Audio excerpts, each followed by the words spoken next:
So, brothers and sisters, I'm very happy to share with you again this evening. और भाइयों और बहनों, बहुत ही मैं आनंदित हूं आज शाम को और एक बार आपके मध्य में वचन को बांटते हुए। And we're going to speak on a very important subject now that is about family life. और अब हम बहुत ही मुख्य विषय उसके बारे में बात करने वाले हैं और वो है परिवार के संबंध में। You know, time has been divided into two parts, before Christ and after Christ. और समय जो है वो दो विभाग में बांटा जाता है, पहले मसीह के पहले और मसीह के बाद का समय। And for about 1500 years before Christ, God kept the Jewish people under the old covenant. और यीशु मसीह के आने से 1500 साल पूर्व यीशु मसीह ने परमेश्वर ने यहूदी लोगों को उस पुरानी वाचा के तहत रखा था। That is when the Old Testament was written. और उसी समय पर पुराना नियम जो लिखा गया था। Then Jesus came and established the new covenant. और उसके बाद यीशु मसीह ने आकर नई वाचा को स्थापित किया। Now many Christians don't understand that there is a difference between the new covenant and the old covenant. और आज बहुत सारे मसीह इस अंतर को नहीं समझ पाते जो एक नए नियम और पुराने नियम में पाया जाता है।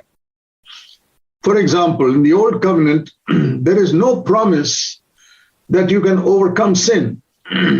उदाहरण के रूप में पुरानी वाचा के अंदर ऐसी कोई प्रतिज्ञा नहीं है जहां पर आप पाप के ऊपर विजय पा सकते हैं। But there is forgiveness of sins. लेकिन जरूर वहां पर पापों की माफी है। In Psalm 103, David says, "Bless the Lord who has forgiven all my sins." और भजन संहिता 103 में दाऊद कहता है कि जो परमेश्वर मेरे सारे पापों को माफ करता है उसके नाम को धन्य हो। But even those sins were not cleansed away, they were just covered. और उस समय भी पाप को जो है पूरी तरह से साफ नहीं होता था, शुद्ध नहीं होता था, पर वो ढांपा जाता था। Psalm 32 says, "Blessed is the man whose sins are covered." और भजन संहिता 32 में लिखा है कि धन्य व्यक्ति जिसके पाप ढांपे जाते हैं। And also in the old covenant there was no fellowship between people. It was just every individual lived for himself and और उसके साथ साथ ही पुराने वाचा के तहत कोई भी संगति नहीं होती। हर एक व्यक्ति जो है वो व्यक्तिगत रूप से अलग अलग करके वो जीवन को बिताते। But in the new covenant it is all different. लेकिन नई वाचा में सारी चीजें बहुत ही अलग है। And especially in family life. और खास करके पारिवारिक जीवन के बाद में। In the old covenant there is no mention of a good husband-wife relationship as being important. और पुरानी वाचा के अंदर एक अच्छे पति पत्नी के संबंध के बारे में कोई जिक्र नहीं किया गया है। And there is no emphasis on the children of God's servants being a good testimony. और उसके साथ साथ एक परमेश्वर के दास के जो बच्चे हैं वो एक अच्छी गवाही के साथ बढ़ने के बारे में भी कोई जोर नहीं दिया गया है। Moses and Samuel were two great prophets in the Old Testament. पुराने नियम में मूसा और शमूएल जो थे बहुत ही महान प्रभु के दास थे। But we don't know anything about their children. लेकिन हम उनके बच्चों के बारे में कुछ नहीं जानते। In Samuel's case, his children were so bad they took bribes and they had to be removed. और शमूएल के बारे में तो उसके बच्चे इतने बुरे थे कि उन्होंने रिश्वत को लेते थे, उनको बाहर निकालना पड़ा था। And like that with all the prophets, we don't know anything about how they lived with their wives or how they brought up their children. उसी प्रकार सारे नबियों के साथ भी था कि कैसे उन्होंने अपने पत्नी या पति के साथ संबंध या किस तरह से व्यवहार किया, बच्चों के साथ कैसे व्यवहार किया, हम नहीं जानते। That does not mean that family life is not important. और इसका ये अर्थ नहीं होता कि परिवार का कोई अर्थ नहीं है, पारिवारिक जीवन का। But because Jesus had not defeated Satan yet. और क्योंकि तब यीशु मसीह ने शैतान को पूरी तरह से हराया नहीं था। So people could not expect to overcome Satan in the Old Testament. और तभी उसी के कारण पुरानी वाचा में अंदर लोगों से अपेक्षा नहीं थी कि पाप के ऊपर विजय पाते। Many people don't know that Jesus not only died for our sins on the cross, he also defeated Satan on the cross. बहुत सारे लोग ये नहीं जानते कि यीशु मसीह केवल पापों के लिए हमारी क्रूस पर मरा नहीं, लेकिन उसने उसके साथ पापों के ऊपर भी विजय प्राप्त की है। If you don't know that Jesus died for all our sins, you will always remain unsure whether your sins are forgiven.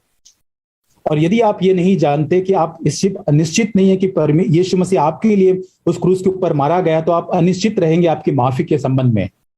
And if you don't know that Jesus has defeated Satan on the cross, you will always be defeated by Satan. और अभी यदि आप जानते हैं कि यीशु मसीह के द्वारा वो क्रूस के ऊपर हराया गया है, तो वो भी हराया जाएगा। So it is through knowing the truth that we become free.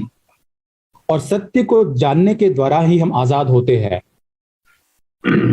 So Jesus died to forgive our sins. Jesus died to defeat Satan. और यीशु मसीह इसलिए मरा ताकि वो हमारे पापों के लिए उस कलवरी क्रूस पर, और वो शैतान को भी हराने के लिए क्रूस पर मरा। Keep that in mind when we think about family life. और जब हम परिवार के बारे में सोचते हैं तो इस बात को आप याद करें। So now we turn to Genesis chapter 1. उत्पत्ति की किताब पहला अध्याय, and we read in verse 27. 27 वचन में हम पढ़ते हैं, God created man in his own image. In the image of God, he created him, male and female, he created them. और उत्पत्ति 1:27 तक परमेश्वर ने अपने स्वरूप में मनुष्य को रचा, अपने ही स्वरूप में परमेश्वर ने मनुष्य की रचना नर और नारी के रूप में की। In the whole universe, no one else was created in God's image. और सारे ब्रह्मांड या संसार भर में परमेश्वर के स्वरूप में और कोई भी वहां पर उसकी सृष्टि नहीं की गई थी। No angel is created in God's image. और कोई भी स्वर्गदूत परमेश्वर की प्रतिमा में नहीं बनाया गया था। Only man and woman. केवल नर और नारी। And that teaches us that you cannot reflect God's image all by yourself as a man in a family life. और ये बताता है कि हम हमारे पारिवारिक जीवन में अपने आप से हम परमेश्वर की प्रस्तुति नहीं कर सकते। If God has called you to a single life, then you can do it.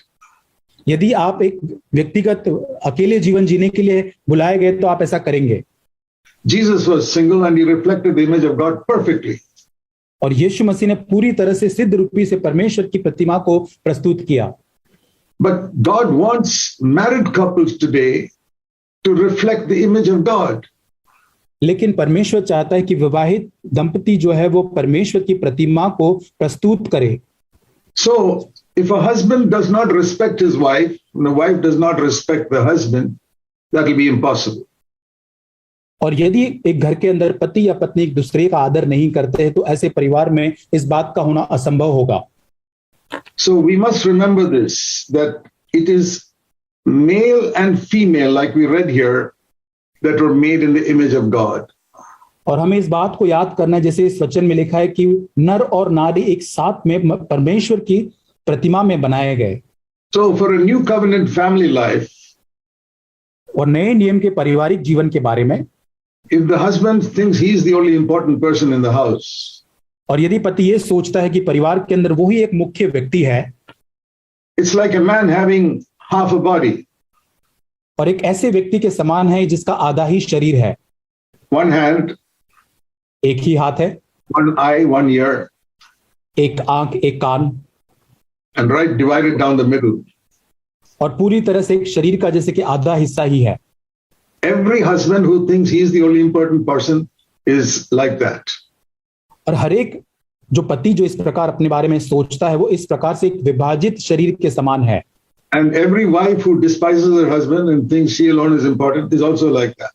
और हर एक पत्नी जो अपने पति को तुच्छ जानती है और ये समझती कि वो मुख्य है, उसी प्रकार वो भी है। So this verse teaches us both husband and wife are necessary to reflect the image of God in the home.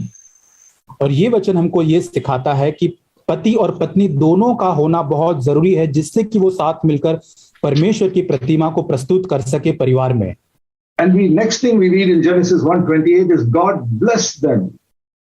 और 28 वचन में आगे पढ़ते हैं कि परमेश्वर ने उसके बाद उनको आशीष दी and said, "Be fruitful और उनसे कहा कि तुम फूलो फलो and rule over everything." और पृथ्वी पर भर जाओ, राज करो। When God blesses you, और जब परमेश्वर आपको आशीष देता है, both husband and wife together, पति और पत्नी को एक साथ मिलकर, Spiritual fruit will come in your home. और आत्मिक फल आपके परिवार में तब आएगा। That is the most important thing your children need. और यही बहुत ही मुख्य भाग है जो आपके परिवार में आपके बच्चों को चाहिए। And not only that, you'll be able to keep all the enemies under your feet, spiritual enemies. और उतना ही नहीं, लेकिन आपके सारे आत्मिक जो शत्रु है उसको आप अपने अधिकार में कर पाओगे। But God will bless you only if you recognize you're both required together to glorify Him. और तभी परमेश्वर आपको आशीषित करेगा जब आप एक साथ पति पत्नी मिलकर इस जरूरत को जानोगे परमेश्वर की महिमा करने के लिए। So, this is the first thing I want to say. और यही सबसे पहली बात जो मैं आपको बताना चाहता हूं, Husband and wife both need each other. पति और पत्नी दोनों को ही एक दूसरे की आवश्यकता है। Now the Bible says the husband is the head of the wife. और वचन में, बाइबल में यह भी लिखा है कि पति जो है पत्नी का सिर है। But that doesn't mean he's a head like the head of the government or the head of a company.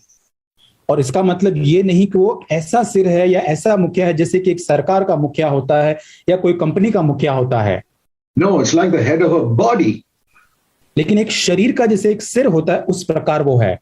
So if you say I am the head, the husband says I am the head, और यदि पति ये कहे कि मैं एक सिर हूं, and he ignores his wife, और यदि अपनी पत्नी को नजरअंदाज करता है, it's like a head that's cut off from the neck and trying to live by itself. और वो एक ऐसा सिर है जो अपने शरीर से काट दिया गया है और अपने आप से कहीं जीने की कोशिश कर रहा है। What type of body is that? और किस प्रकार का वो शरीर होगा? That is the foolishness of many husbands. और ये बहुत सारे पतियों की मूर्खता है।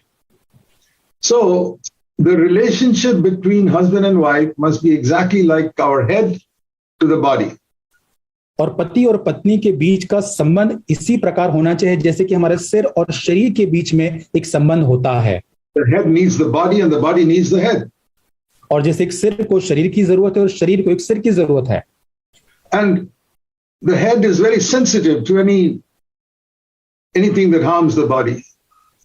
और एक सिर जो है शरीर के किसी भी चीज में यदि चोट पहुंचती उसके प्रति बहुत ही संवेदनशील वो होता है। Even if a small ant bites your hand, the head immediately feels it. और छोटी से छोटी चींटी भी यदि आपके हाथ को काटती है तो तुरंत ही आपके सिर में उस बात का एहसास होता है। And the head immediately tells the other hand to drive it off. और वो सिर दूसरे हाथ को तुरंत कहता है कि उस चींटी को वहां से दूर कर दे। That is how a good husband will behave. उसी प्रकार एक अच्छा पति वहां पर व्यवहार करेगा। Sensitive to the needs of his wife. और अपनी पति की आवश्यकता या जरूरतों के प्रति संवेदनशील वो होगा। So if you're not sensitive like that, it's no use trying to boast, I am the head, so listen to me. और यदि आप इस प्रकार से संवेदनशील नहीं हैं तो इसमें कोई अच्छी बात नहीं होगी कि आप इस बात पर गर्व करें कि मैं एक मुखिया हूं, मेरी आप सुने। Then you're behaving like the head of a company or head of government trying to make everybody submit to your authority. और यदि ऐसा है तो आप ऐसे मुखिया के समान जो एक सरकार का या कंपनी का होता है जो अपने अधीनता में लोगों को लाना चाहता है, इस प्रकार आप व्यवहार करेंगे।